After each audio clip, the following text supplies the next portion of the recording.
네, 부활주일 말씀 함께 살피도록 하겠습니다. 부활은 지나가는 능력이다라는 제목으로 하나님 말씀 증거하겠습니다. 오늘 부활주일입니다. 예수님이 다시 오심을 기념하고 우리가 축하하고 기뻐하는 날입니다. 교회 초창기에 부활의 증거가 무엇인가, 또 어떻게 사람이 말도 안 되는 부활을 믿을 수 있는가, 빈 무덤이라든지 부활의 증거에 대해서 여러 가지 살폈습니다. 근데 지식적으로만, 지식도 중요하죠. 지식을 통해서 하나님께로 나아가는 것도 중요하지만 부활주일, 부활의 능력이 지금 임해야 된다, 지금 경험해야 된다, 우리가 그 말을 하지 않습니까? 그 말이 좀 추상적으로 들릴 때가 많다는 것입니다. 문자적으로 부활은 죽은 다음에 일어나는 것입니다. 그렇기 때문에 부활의 능력을 경험하십시오 그러면 죽으라는 소리예요. 죽어야 살아남을 경험할 거 아닙니까? 그러다 보니까 죽기 전에는 이 부활의 능력을 경험하십시오, 이 말이 죽기 전에 오늘의 삶 속에는 추상적이고 또 다가오지 않을 때가 참 많이 있다는 것입니다. 그래서 부활을 지금 경험한다, 이 말을 좀 다양하게 적용할 필요가 있는데, 오늘 예수님께서 부활은 무엇인가, 지나가는 능력이다, 그것을 보여주고 계시다는 것입니다. 이 야이로의 딸을 살리시는 사건을 통하여서 어떻게 내가 물리적으로, 육체적으로 죽기 이전에도 이 부활의 능력을 경험할 수 있는지, 도대체 그것이 무엇인지 살피는 시간 갖도록 하겠습니다. 세 가지로 나눠 살피겠습니다. 첫째로 지나감의 능력, 둘째로 지나감의 전환, 셋째로 지나감의 대가, 차례로 살피겠습니다. 첫째로 살필 것은 지나감의 능력입니다. 회당장에 아이가 죽었습니다. 그래서 예수님이 뭔가 능력이 있는 것 같으니까 회당장에 나아가서 제 딸 좀 살려주십시오 이야기합니다. 22절부터 한번 보십시오. 회당장 중에 하나인 야이로라 하는 이가 와서 예수를 보고 발 아래 엎드려 간곡히 구하여 이르되 내 어린 딸이 죽게 되었사오니 오셔서 그 위에 손을 얹으사 그로 구원을 받아 살게 하소서 하거늘. 살려주십시오 이 말하니까 이 부활의 능력을 보여주시는 유명한 이 표현을 하시죠. 너의 딸은 죽은 것이 아니라 자고 있다. 자신은 부활의 능력을 소유한 자임을 보여주고 계십니다. 39절 보십시오. 들어가서 그들에게 이르시되 너희가 어찌하여 떠들며 우느냐, 이 아이가 죽은 것이 아니라 잔다 하시니. 이 말 하자마자 주변 사람들이 다 비웃었습니다. 쟤 뭔 소리야, 죽은 사람 보고 잔다고 표현을 하더니 예수님은 간접적으로 보여주신 거죠. 내가 부활의 능력 가지고 있는 존재다. 그런데 사람들이 그걸 모르니까 지금 비웃고 있었다는 것입니다. 이 본문 우리가 많이 들었고 부활절마다 많이 들었다고 생각을 합니다. 그리고 우리가 이것을 문자적으로 예수님이 부활의 능력을 가지고 계신 분이다 믿고 있습니다. 문제는 뭐냐, 이것을 믿기는 하지만 이것이 우리의 오늘의 삶에 절대 적용되지는 않는다는 것입니다. 말씀드렸죠. 부활이 뭐라고요? 문자적으로 죽은 다음에 다시 살아나는 게 부활이라는 것입니다. 그러니까 죽어야만, 죽은 다음에 경험할 일 아닙니까? 그러니까 오늘 죽기 이전의 삶에는 아직 부활이 오지 않았구나, 기다리는 것은 좋은데 오늘 경험할 능력은 아니게 된다는 것입니다. 여러분이 한번 배팅을 해야 된다고 생각해 보십시오. 오늘 예배 드리다가 어떤 분이 하늘나라로 소천을 하셨습니다. 그러면 주님이 다시 살려주실까, 아니면 주님 오실 때까지 계속 죽어있게 두실까, 둘 중에 하나 걸어야 돼요. 여러분 어디다 걸겠어요? 나도 안 살아난다에 걸 거라고 말이에요. 여러분은 다 그러면 부활의 능력 안 믿는 사람들입니까? 그거 아니잖아요. 부활의 능력을 믿습니다. 근데 지금 봐요, 적용이 안 된다는 것입니다. 살리실 수도 있지만 아마도 특별한 질서의 하나님이시기 때문에 특별한 일이 없는 한 그런 일은 벌어지지 않을 것이다. 그럼 그런 일이 벌어지지 않을 건데 어떻게 오늘의 인생에서 부활의 능력을 경험하게 되는가? 오늘 이 본문에서 나타나는 이 죽음을 멈춘다는 개념으로 바라보고, 또 부활이라는 것을 지나간다라는 개념으로 바라보면 우리의 삶에 완전히 적용이 된다는 것입니다. 지금 회당장의 인생이 멈췄습니다. 딸이 죽었기 때문에 내 인생도 함께 멈췄습니다. 딸의 인생이 멈췄고 그 딸을 바라보는 12살 난 딸이거든요. 한 중학생 정도 되는 아이의 죽음 때문에 이 야이로의 인생도 함께 멈췄습니다. 그런데 예수님이 이 딸을 살리시면서 딸의 인생도 죽음을 지나가게 되었고, 이 절망으로 멈춰 있었던 야이로의 인생도 계속해서 앞으로 나아가게 되었다는 것입니다. 그러니까 이 인생 때문에, 이 인생에 벌어진 일 때문에 망할 줄 알았습니다. 너무나 크게 벌어진 일 때문에 내 인생이 많이 어려워질 줄 알았습니다. 그런데 그 일이 벌어진 거 사실이에요. 그 일이 슬펐던 것도 다 사실이에요. 그 일이 내 인생 가운데 너무 어려웠던 것, 너무 상처가 되었던 것도 다 사실입니다. 사실을 부정하지 않아요. 사실이 그대로 다 있습니다. 그런데 예수님이 오셔서 이 부활의 능력을 주신다는 것이 무엇인가? 사실이 그대로 있는데 그 사실 이후에도 딸이 계속 살아있는 거예요. 죽은 사실 이후에도 딸이 살아있는 거예요. 절망의 사실이 있는데 계속 지나가게 되는 거예요. 하나님께서 이 부활의 능력을 우리가 죽기 전에 어떻게 경험하게 하시느냐, 엄청나게 어려운 일이 있는데 어려운 일을 경험한 게 맞음에도 불구하고 그냥 어느새 다시 나아가게 되고 다시 지나가게 만드신다는 것입니다. 그래서 아직 죽지 않은 우리에게 이 부활의 능력을 어떻게 경험하고 적용하냐, 그걸 정리하면 우리 제목과 같다는 것입니다. 부활은 지나가는 능력이 된다는 거예요. 우리의 삶에 무너졌을 때, 삶의 생각이 다 멈춰졌을 때 멈춘 것은 죽음이고 지나가는 것이 부활이다. 이렇게 적용하면 우리의 삶에 하나님께서 이렇게 일하시는구나 알 수 있다는 것입니다. 우리의 삶에 지나가는 것 자체가 승리고 멈춰있는 것 자체가 죽음이다라는 것을 알 수 있는 예가 우리 주변에 아이가 자라는 모습을 보면 알 수 있지 않습니까? 아이가 태어났습니다. 처음에 엄마 젖을 묻습니다. 또 분유를 먹기 시작합니다. 그 다음에 이제 이 아이가 자라나야 돼요. 자라나야 하려면 어떻게 합니까? 분유 좋은 거죠. 엄마 젖 좋은 거죠. 그런데 이 분유를 이제 지나가야 됩니다. 이 엄마 젖을 지나가야 됩니다. 지나가는 것 자체가 생명이 있다는 뜻이고 지나가는 것 자체가 승리하고 있다는 뜻이에요. 그런데 가끔 그런 애들 있죠. 분유를 못 끊어요. 이 엄마 젖을 끊지를 못합니다. 계속해서 너무 길어지는 모습을 봐요. 그럼 우리가 그때 느끼는 게 무엇입니까? 멈춰 있는 것 자체가 죽음이에요. 멈춰 있는 것 자체가 패배하고 있는 거예요. 지나가면 다 이길 건데 지나감 자체가 승리인데 멈춘 것이 죽음이다. 우리가 알 수 있다는 것입니다. 어렸을 때 이 편식도 마찬가지 아닙니까? 편식을 어렸을 때 이렇게 많이 할 수 있죠. 그러면 어렸을 때 좀 몇 개 가리는 것도 이렇고 그런데 그 다음에는 좀 지나가야 돼요. 근데 그 지나가지 못하고 이 멈춰 있는 사람들이 있습니다. 우리 교회에도 평생에 이 스시를 싫어하고 회를 먹지 못하는 교역자가 두 담임 목사와 부교역자로 있다 보니까 평생이 대양으로 나아가지를 못하고 아무튼간 회 먹으러 가자 그러면 먹지를 않고 교회에서 회식으로 회를 안 시켜주니까 이렇게 부응이 안 되고 있는 거 아닙니까? 그러니까 어렸을 때 내가 회를 안 먹을 수 있죠. 초밥을 싫어할 수 있죠. 어렸을 때 얘기잖아요. 그러면 이제 그 편식을 지나가야 돼요. 때가 되면 그냥 먹고 다양하게 좀 즐길 줄 알아야 되는데 35, 33을 먹은 목사 둘이서 꽉 버티고 앉아가지고 고기만 먹으러 가자고 하고 앉아 있으니까 이게 뭐예요? 그때 우리가 느끼는 게 무엇입니까? 죽었다. 이게 죽음을 느끼잖아요. 그 맛있는 화로를 못 먹다니 이런 얘기를 한다는 것입니다. 보십시오. 그냥 옛날에 특정한 시기 때마다 유혹이 있고요. 어려움이 있어요. 그러면 어떻게 승리하죠? 대부분은 지나가면 되는 거예요.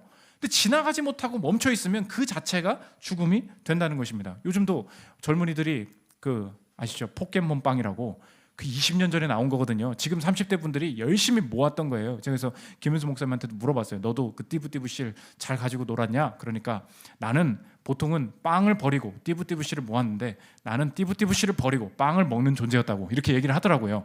그러니까 이 20년 전의 얘기를 지금 다시 내놓으니까 이거 좋다고 막 아저씨들이 와가지고 막 사고 있지 않습니까? 우리가 그때 느끼는 게 뭐예요? 그럼 30대가 지나가다가도 몇 억씩 몇 천만 원씩 쓰면서 게임에 빠져 있는 사람들을 보면서 우리가 느끼는 게 무엇입니까? 죽음이에요. 죽음이 뭔데요? 멈춰 있는 거예요. 다 경험하는데 지나가지 못하면 그때부터 우리의 삶에 위기가 된다는 것입니다. 그래서 오늘도 커플들 많이 계시지 않습니까? 부활의 능력을 믿는 남자, 부활의 능력을 믿는 여자를 만나야 돼요. 부활의 능력이 뭔데요? 지나갈 줄 알아야 돼요. 많은 이 화가 날 일이 생깁니다. 그러면 그 심각한 어떻게 그 단어를 쓸 수 있는지, 어떻게 그런 말을 할 수 있는지 그 심각한 내용을 얘기해요. 아니에요. 지나갈 수 있는 가정, 그게 생명이 있는 가정이 된다는 것입니다. 그래서 이 시대의 문화의 목소리는 여러분의 삶에 구체적으로 자꾸 뭐라고 말을 하냐면 내가 어떤 일을 경험하면 그 경험을 구체적이고 깊이 있게 분석하고 자세하게 묘사해 보라고 이야기를 합니다. 상처를 받은 사람이 보통 상담을 받으러 오잖아요. 그럼 세밀하게 말을 해보라고 한단 말이에요. 그런데 기독교 상담이 아니라 일반 상담의 이 문제가 뭐냐? 상처의 구체적인 곳까지 끌고 들어갑니다. 다 얘기하게 해요. 그럼 쏟아내는 것 같죠? 근데 마지막에 해결책이 없어요. 결국은 막 말을 했는데 여러분 한번 판단해 보십시오. 지금 내가 하고 있는 이 말이 결국은 구체적으로 말할수록 지나가지 못하고 여기에 머물러 있게, 이 상처에 머물러 있게, 이 억울함에 머물러 있게 만든다면 절대 하나님께서 원하시는 내가 부활의 능력을 경험하는 게 절대 아니라는 것입니다. 부활의 능력이 뭐라고요? 지나가게 만들어야 된다고요. 자꾸 이 시대가 뭐 얼마나 크게 당했는지, 얼마나 이게 심각한 일이었는지, 얼마나 상처받는 일이었는지 구체적으로 말해야 돼요. 정확하게 짚고 넘어가야 된대요. 다 맞는 말입니다. 근데 정확하게 짚고 넘어갈수록 내 가정이나 내 회사나 이 팀워크가 지나가지 못하고 여기에 머물러 있게 만든다면 절대 그 방식으로 가서는 안 된다는 것입니다. 여러분의 언어 생활을 한번 돌아보십시오. 우리가 주변에서 얘기하죠. 걔는 진짜 싸가지야. 그 말은 그 사람은 진짜 최악이야. 저 사람이 한 말은 절대 내가 받아들일 수가 없어. 이런 얘기를 하죠. 정말 최악인 거 맞아요. 근데 여러분이 그 말을 계속 되뇌이면서 지금 결론 내리는 게 무엇입니까? 못 지나간다는 게 있다는 거잖아요. 운전할 때도 마찬가지죠. 어떻게 저렇게 운전할 수 있냐? 창문 한 대 치고 가야 되잖아요. 그냥 지나가면 이기는 거거든요.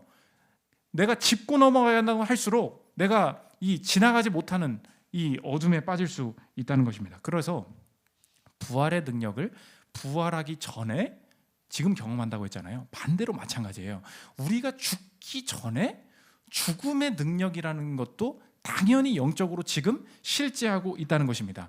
내가 물리적으로 육체적으로 부활하기 전에 부활의 능력이 지금 실제한다고 했어요. 그게 뭐랬습니까? 지나가게 만드시는 능력이라 그랬죠. 반대로 내가 물리적으로 죽기 전에 죽음이 아직 여기서도 살아있다는 거예요. 그럼 죽음의 능력은 뭐겠습니까?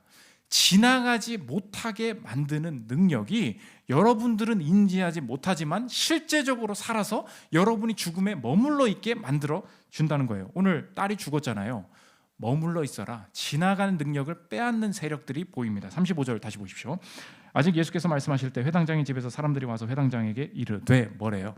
당신의 딸이 죽었나이다. 어찌하여 선생을 더 괴롭게 하나이까? 굉장히 매너 있게 말하는 것 같아요. 그럼 무슨 소리입니까? 멈춰 있으라는 거예요. 지나가지 말라는 거예요. 이 성경이 그냥 어떤 사람이 딸이 아팠는데 죽었는데 살아나던 에피소드로 그냥 우리가 읽고 그렇구나 이렇게 보라는 게 아닙니다. 이 본문 자체가 하나님께서 오늘 우리에게 주시는 말씀이라는 거예요. 그럼 무슨 뜻입니까? 지나가지 못하게 만드는 그 사건을 계속 되뇌이게 만들고 죽음에 머무르게 만드는 그 능력이 내가 물리적으로 죽지 않았지만 지금도 실제하고 있다는 것을 보여주고 있다는 것입니다. 그래서 우리 교회에 결혼하신 많은 그 커플들 계실 때 제가 그런 얘기를 합니다. 결혼을 하고 나면 꼭 둘이 교회에 오기 직전에 그리고 전날 토요일 날 엄청나게 싸우게 되는 일이 많이 생기실 것입니다. 그때 서로에게 꼭 약속하십시오. 무슨 일이 생겨도 그냥 교회 나오면 같이 나오면 다 풀릴 일입니다. 한쪽만 나오고 둘 다 안 나오고 갑자기 올라온 예배 드린다고 하면은 그때부터 그것을 짚고 넘어가야겠다는 둥 시간을 끌어야겠다는 둥 되게 그 논리적으로 얘기하는 것 같지만 그 가정에 영적인 진보, 영적인 지나감이 없습니다. 그 얘기를 합니다. 이게 부활의 능력이에요. 여러분들 꼭 그래서 기억하십시오. 갈등이 있습니까? 오늘 내가 자꾸 따지고 싶죠. 절대 내가 절대 먼저 사과는 안 할 거야. 저거 봐봐, 저 먼저 사과 안 하는 거 봐봐. 내가 밥을 차려주겠어? 뭐 이런 식으로 하나씩 그래, 너 그렇지 나와라. 너 이렇게 우리 속으로 다 계산을 하잖아요. 지나가지 못하고 있는 거예요. 지나가면 다 이깁니다. 오늘도 그냥 마음속에 있는 거 얘기하십시오. 상사한테 먼저 말을 거는 거예요. 그 부하 직원한테 미안하다고 먼저 말하십시오. 먼저 지나가 버리잖아요. 그게 승리예요. 이게 능력이라고. 그때부터 모든 관계들이 다 풀리게 되고 기쁨이 다시 들어오게 된다는 것입니다. 오늘 부활이 무엇이냐? 부활하기 전에 지나가는 능력이다. 성경이 보여주고 있다는 것입니다. 두 번째로 살펴볼 것은 지나감의 전환입니다. 그러면 주님께서 내 삶에 이렇게 나도 모르게 이 죽음의 세력에 매여 있는데 어떤 방식으로 내가 구체적으로 이 지나가게 만드시는 걸 경험하게 하시는가? 이 두 가지 전환의 단계가 있는데 첫째로는 강퇴, 내쫓으시는 일이 먼저 있고 두 번째로 초대, 주님이 다가오신다. 이 두 가지 과정이 있다는 것입니다. 차례로 살펴보면 첫째로 강퇴하신다는 거예요. 예수님이 맨 처음에 오셔서 부활의 능력을 죽기 전에 경험하게 하실 때 우리의 삶에 구체적으로 벌여가시는 일이 뭐냐? 누군가를 쫓아내신다는 거예요. 누굴 쫓아내시느냐? 우리의 삶에 영적인 그 죽음의 세력이 있다 그랬잖아요. 그것을 눈으로 보여주세요. 이거 봐. 없다고? 이래도 없니? 지금 너를 막고 있는 게 있잖아. 여기 지금 야이로의 딸이 죽었는데 주변에 누가 있었냐? 떠드는 사람, 우는 사람, 두려움에 사로잡히게 만드는 사람들이 있었는데 다 나가라고 하신다는 거예요. 36절부터 원인을 탁탁 집어내십니다. 보십시오. 예수께서 그 하는 말을 곁에서 들으시고 회당장에게 이르시되 뭐예요? 두려워하지 말고. 두려움이 있었고 38절 회당장의 집에 함께 가서 봐요. 떠드는 것과 사람들이 울며 심히 통곡함을 보시고 들어가서 그들에게 이르시되 너희가 어찌하여 떠들며 우느냐? 이 아이가 죽은 것이 아니라 잔다 하시니. 예수님 말씀이 이거예요. 누가 뭐 이렇게 떠들어? 조용히 좀 해. 얘들 다 나가 있어. 그만해. 막 다 쫓아내신 거예요. 그래서 야, 두려워하지 마. 괜찮아. 막 수근수근해. 야이로가 어떻게 뭐 딸이 어떻게 죽었대? 조금만 있으면 살릴 수 있어. 막 수근수근. 그만 좀 해. 저리 나가 하신다는 거예요. 그러더니 마지막에 막 비웃고 있는데 40절 보십시오. 그들이 비웃더라. 예수께서 그들을 다 내보내신 후에, 이 내보내다라는 단어가 마귀를 내쫓을 때 똑같이 쓰이는 단어예요. 그러니까 지금 예수님은 사람을 내쫓으신 게 아닙니다. 동시에 무엇을 내쫓으신 것입니까? 그 사람을 통해서 오는 영적인 죽음, 영적인 죽음의 능력이 이 야이로의 가정에 임하지 못하도록 사람을 쫓아냈지만 사실 동시에 마귀를 쫓아내시고 귀신을 쫓아내는 일을 감당하셨다는 것입니다.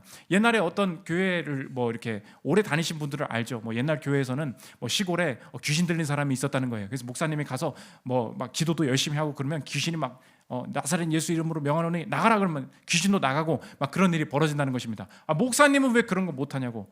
나도 할 수 있는 거예요. 제 능력이 있다는 게 아니고 지금 이 예배당에도 지금 우리 사람의 마음속에도 귀신이 그냥 특별하게 일한다고 해가지고 그 귀신을 쫓아내면 능력이 있다, 그런 게 아닙니다.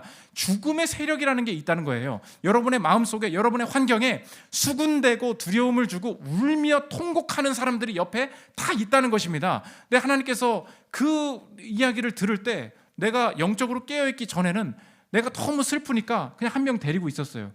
여러분 생각해 보십시오. 딸이 죽었어요. 위로받을 사람이 없어서 내가 이 사람 붙들고 이 슬픔을 위로받고 내가 이 친구랑 같이 막 통곡을 하고 있었습니다. 근데 예수님이 와가지고 얘 내보내래. 저는 기분 나쁠 것 같아요. 아니 내가 지금 이 얘라도 없으면 슬픔 때문에 죽어버릴 것 같아가지고 내가 지금 이거 붙들고 있는데 얘를 놓으라니요, 얘 나가라니요. 예수님 너무 무례하신 거 아닙니까? 근데 예수님은 어떻게 바라보신 거예요? 그게 마귀라는 거예요. 내가 살려고 붙잡고 있는 것, 그걸 붙잡고 있을수록 그게 죽음이라는 것입니다. 이걸 놔야 예수님이 살려주시고 지나가게 만들어주실 수 있다는 거예요. 그러니까 하나님께서는 어떤 때에는 여러분의 삶에 좋은 것을 내쫓으실 때가 있어요. 필요한 것인데도 강퇴시키실 때가 있습니다. 돈이 좋은 거죠. 돈이 뭐가 나쁜 거예요. 근데 돈을 내쫓으세요. 사랑하는 사람 좋은 거죠. 사랑하는 사람을 헤어지게 하시고 내쫓으신다고요. 아니 내가 지금 이거라도 없으면 너무 외로워서, 이거라도 없으면 인생 살아갈 힘이 안 나서 붙들고 있는 거라니까요. 예수님 뭐라 그러죠? 아니라는 거예요. 붙들고 있는 게 죽음이라는 것입니다. 예수님이 여러분의 삶에도 귀신을 내쫓고 계시다는 거예요. 그 능력을 온전히 봐야, 야 나는 그냥 평범하게 위로받고 있는 줄 알았고 평범하게 살아가고 있었는데 이거 다 영적인 거구나. 옆에서 막 수근수근하는 이유가 있었구나. 옆에서 두려움을 주고 있었구나. 옆에서 통곡하는 게 이게 영적인 세력이 같이 가고 있는 거구나. 이것을 파악해야 된다는 것입니다. 그러므로 여러분의 삶에 쫓아내고 계신 게 무엇인지 보이기 시작해야 돼요. 그게 영적인 눈이 열리는 순간이에요. 하나님께서 뭔가를 뺏어가고 계신다고만 생각을 했는데 내 안에 어떤 마음을 쫓아내고 싶으신가, 어떤 그 죽음의 세력을 강퇴시키고 싶으신가, 그것을 먼저 보여주신다는 것입니다. 제가 대학교 때 주변의 수군거림 때문에 끝까지 붙들었던 게 이 교환학생이라는 제도입니다. 제가 외국에 한 번도 못 나가보고 학점도 많이 듣고 그래서 여유가 있었어요. 근데 그때 당시에 수근수근거렸던 게 교환학생 6개월, 1년 정도 이렇게 갔다 오면은 훨씬 더 그 스펙 가지고 취업하고 잘 되고 이런 친구들이 많았습니다. 그래서 제가 영국의 그 소스라고 개발학 대학 이름이에요. 개발학 공부하고 이런 거 하러 가고 싶고 그랬어요. 그래서 IELTS도 준비하고 토플도 준비하고 이렇게 해서 갔다 와야지. 미래세대인가 어디서 장학금을 다 주겠다는 거야. 그래서 생활비도 준다 그래서 왜 안 갑니까? 가야죠. 근데 주님께서 저한테 그걸 원치 않으셨던 거 같아요. 토플을 보러 갔어요. 예전 설교 때 이제 한번 말씀했던 것 같은데 마지막에 토플 시험을 보면은 여러분도 나중에 주의하십시오. 질문이 한 2개 정도 나와요. 시험 문제 말고 보니까 cancel the score가 있고 submit the score가 있어요. 이 스코어를 제출을 하시겠습니까? 이상한 질문을 하는 거예요. 내가 시험을 점수를 받으려고 왔지 뭐 이걸 캔슬하러 왔냐? 너무 이상하니까 제가 이거 안내를 못 받아가지고 시험 감독관한테 물어봤습니다. 아니 이거 문제가 이거 그 팝업 창이 떴는데 이거 뭐냐고 했더니 당신이 혹시 기관이나 어떤 회사에 당신의 시험 점수를 제출하실 의향이 있으십니까? 아니요, 나는 내 혼자 점수 받아볼 거라고. 그러십니까? 그러면 노를 누르세요. 그러는 거예요. 캔슬도 스코어를 누르라는 거예요. 그래? 그럼 캔슬을 눌렀지. 근데 그 캔슬이 뭐냐? 나 오늘 시험 안 보는 걸로 하겠습니다. 이렇게 한다는 거예요. 그래서 말도 안 되는 기능이 왜 있냐 보니까 이 토플이라는 게 레코드가 남잖아요. 자기 점수가. 그러니까 내 레코드에 아예 남지 않게 만드는 이제 제도가 있는 거예요. 그래서 시험이 라이팅까지 다 스피킹까지 다 끝나면은 오늘 별론데? 그러면 캔슬을 누르면 점수가 아예 없어. 시험 안 본 걸로 해준다는 거예요. 그런 애들이 또 있나 봐요. 그래서 제가 다른 기관에 제출하겠습니다. 그거는 그 다음 질문이었어. 거기서 노를 누르라고 했어야 되는데 제 노를 한 달이 지나도 두 달이 지나도 성적표가 안 와. 성적이 낮으면 낮은 대학이라도 가잖아요. 성적이 없으니까 외국에 나가지를 못하는 거예요. 하나님이 그 당시에 그 시기에 저한테 준비시킨 게 뭐냐? 그때가 교회 만나고 교회 개척 준비하고 목회자의 꿈을 이루어 가셨던 게 그 기간이었어요. 제가 외국에 나가지 못하게 막으시면서 교환학생이 나쁜 겁니까? 다 좋은 거죠. 그런데 너 이거 버려야 돼. 너의 인생에 자꾸 교환학생이 없으면 안 될 것이다. 이게 없으면 힘들 것이다. 이걸 하나 좀 채웠으면 좋겠다라는 이 마음을 완전히 그냥 다 쫓아내신다는 거예요. 여러분이 자꾸 이게 귀신 뭐 이런 걸 얘기할 때 부정적이고 뭐 인생의 심각한 상처라고 생각하지 마십시오. 여러분의 인생에 원하는 게 있다니까요. 이게 있으면 분명히 나아질 거야. 뭐 훨씬 좋지. 이것만 있으면 훨씬 더 행복할 것 같아요. 하나님이 막 쫓아내세요. 그만해. 다 나가 있으라고. 다 내보내신 후에 이르시되 이렇게 한다는 거예요. 그게 무슨 말입니까? 지나가게 만드시기 위해서. 자꾸 그게 없으면 못 지나가겠다. 아니야. 이거 버릴 때, 이 사람들 내쫓을 때 부활의 능력으로 지나갈 수 있을 것이다. 주변에 여러분의 수군거림이 있죠. 뭐가 집이 없어서 어떻다는 둥, 뭐가 실력이 어떻다는, 외모가 어떻다는 둥, 여러분의 뭐 눈썹이 어떻다는 둥, 뭐 피부 색깔이 어떻다는 둥, 뭐 나이가 어떻다는 둥, 수근수근 한단 말이에요. 그 수근수근을 영적으로 봐야 된다고요. 회사 가보십시오. 여러분 막 눌려요. 엄청 답답해. 교회 말고 세상에 나가면요 진짜 답답해요. 육아하는 엄마들도요 만날수록 답답해요. 뭐가 영어 유치원에 어쨌다는 둥, 말을 어쨌다는, 나도 진짜 답답해 죽겠어. 아주 뭘 어쩌란 말이냐, 돈이 없는데 이렇게 말을 하고 싶을 때 막 내쫓아야 돼요. 내 말로. 여러분 안에 인생에 자신감이 사라진 부분이 있지 않습니까? 뭐 어쩌라고 이런 얘기를 해야 돼요. 다 나가 있어. 그만해. 막 얘기를 해야 된다고요. 내 얼굴 가지고 제가 너무 왜 이렇게 웃어요? 그러니까 강퇴시키라고요. 강퇴. 이게 이 귀신을 쫓아낸다는 게 엄청난 일이고 중요한 일이다. 하나님이 먼저 부활의 능력을 경험하게 하실 때 이 자신감 주신다. 이 약속이라는 것입니다. 두 번째, 초대하신다는 거예요. 그럼 그 빈자리 내가 직접 가겠다는 거예요. 40절부터 보십시오.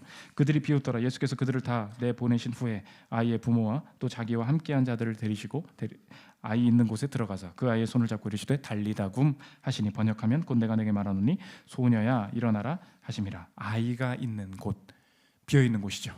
죽어 있는 곳, 수근수근한 자들도 다 떠나 있는 이 빈 곳에 누가 오십니까?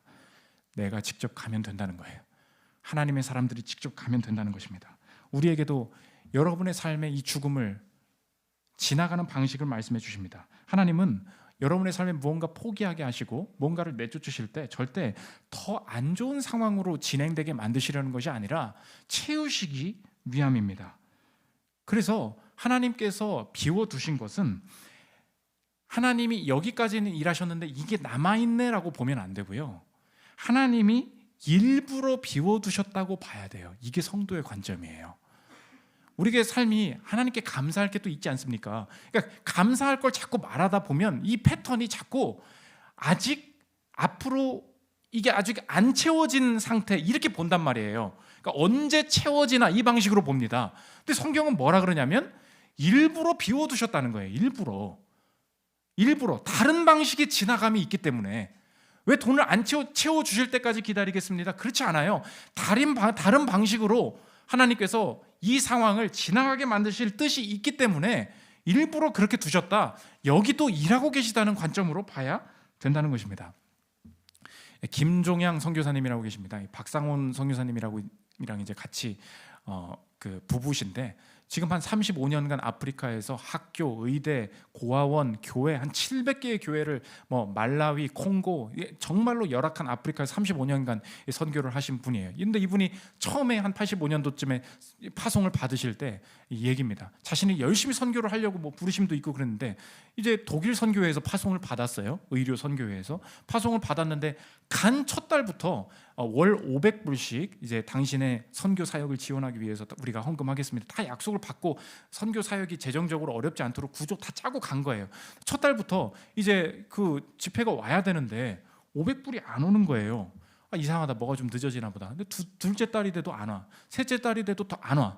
왜 이렇게 안 오냐? 그러니까 이제 자기가 돈이 없으니까 대책 없이 간 거 아니거든요. 구조 짜고 갔는데 안 오니까 옆집 집사님 집에 빌부터 살면서, 그때 당시 아프리카는 더 심했죠. 도마뱀, 바퀴벌레 이런 거 막 나오는데 거기서 옆에서 같이 자고, 내가 이러다 죽겠다, 내가 왜 온 거냐, 내가 이 헛된 하나님을 향한 내 나름의 꿈이었냐, 나만의 꿈이었냐, 이런 생각하니까 완전히 다 무너진 거예요. 이게 채워지질 않으니까. 그래서 이 선교사인데 파송받고 온 사람인데 믿음이 다 없어져서 옆에 집사님한테, 평신도 집사님한테 물어봤어요. 집사님, 내 질문이 있는데 좀 대답 좀 해주시라고. 선교사님, 뭔데요? 집사님은 하나님이 진짜 있다고 믿으시냐고. 집사님 깜짝 놀래. 선교사님 아니세요? 그러니까 그냥 물어보는 거라고. 하나님이 진짜 있다고 믿으시는 거냐고.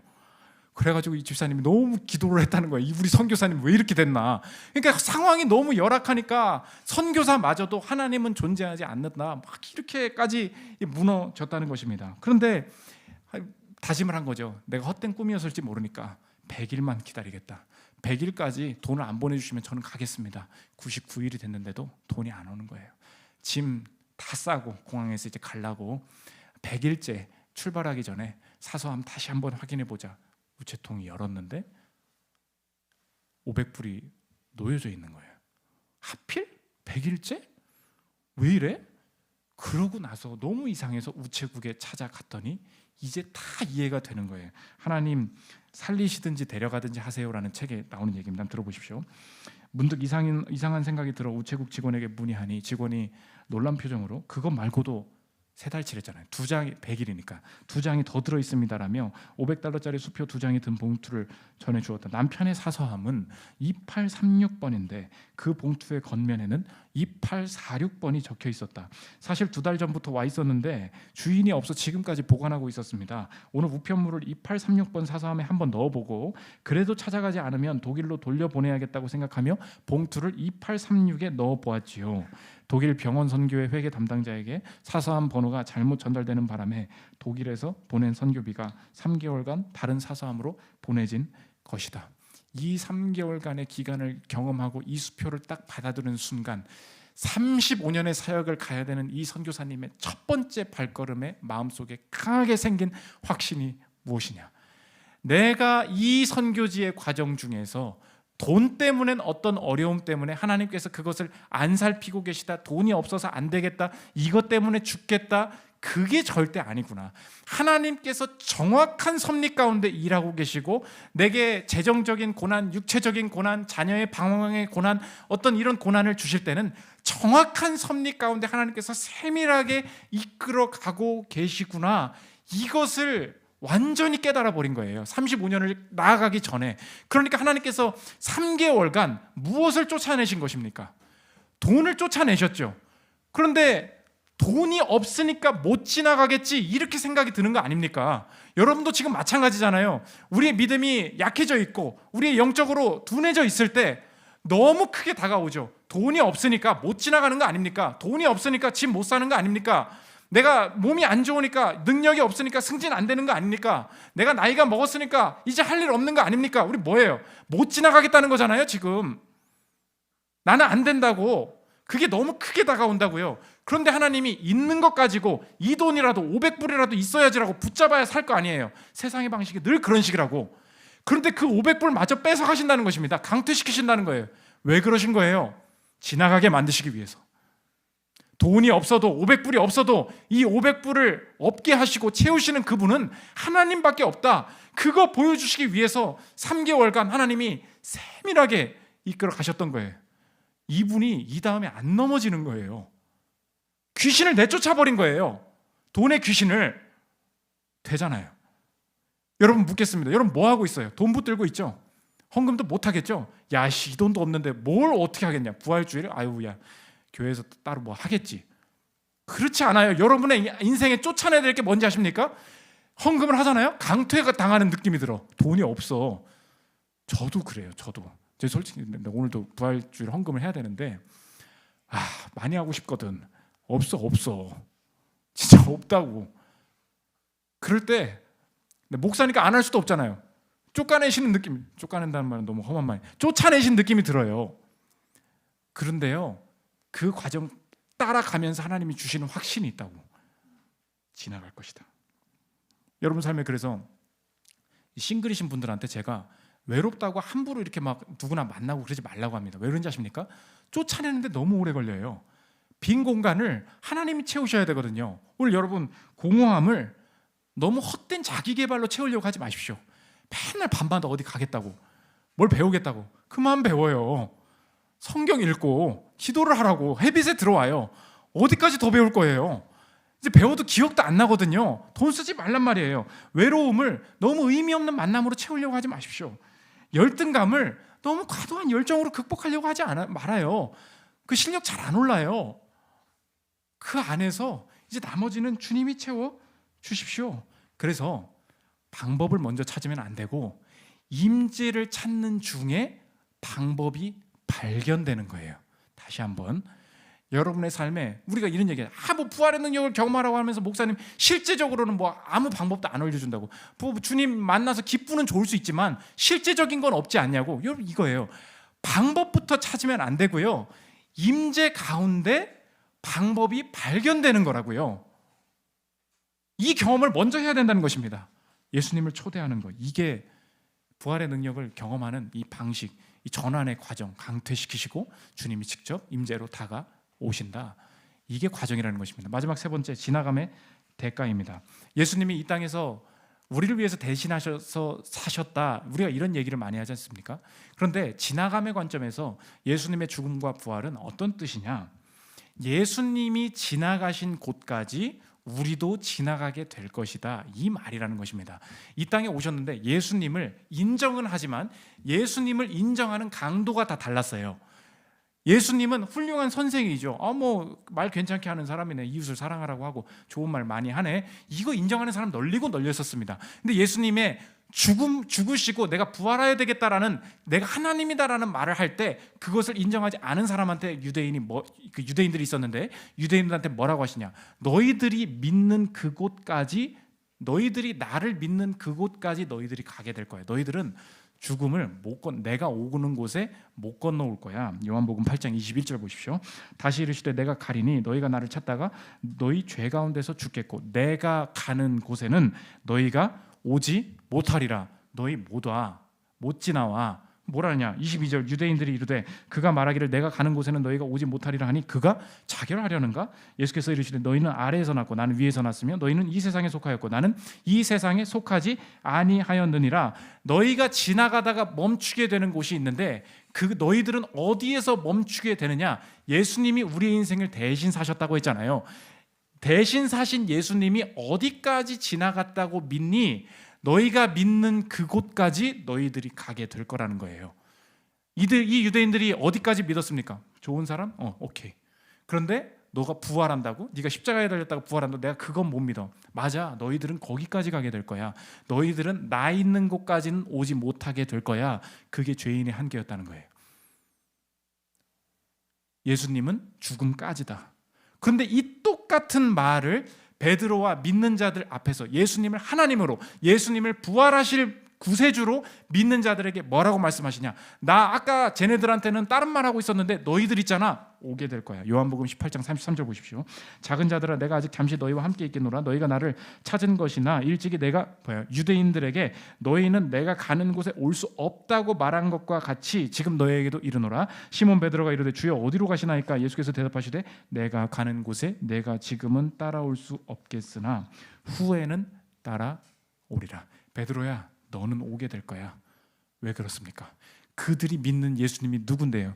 그분은 죽음을 이기시고 부활하신 분, 나의 하나님으로 믿는 그 사람들에게는 예수님이 간 곳 어디까지 가셨냐고 믿는 그대로 너도 거기까지 갈 수 있을 거야, 그 말이라는 거예요. 그러므로 오늘 이 자리에 참석하신 여러분에게도 묻겠습니다. 여러분이 예수 그리스도를 받아들이실 때 어디까지 가보신 분으로 받아들이시겠냐는 거예요. 그것을 믿는 그만큼 너도 갈 수 있을 것이다. 예수님 그걸 묻고 계시다는 것입니다. 예수님이 어떤 분이세요? 좋은 분인데 나도 이웃을 사랑하는 거 좋아하고요. 내가 대접받고자 하는데도 너희도 남을 대접하라. 굉장히 좋은 말씀이라고 생각합니다. 거기까지 가게 될 거라는 거예요.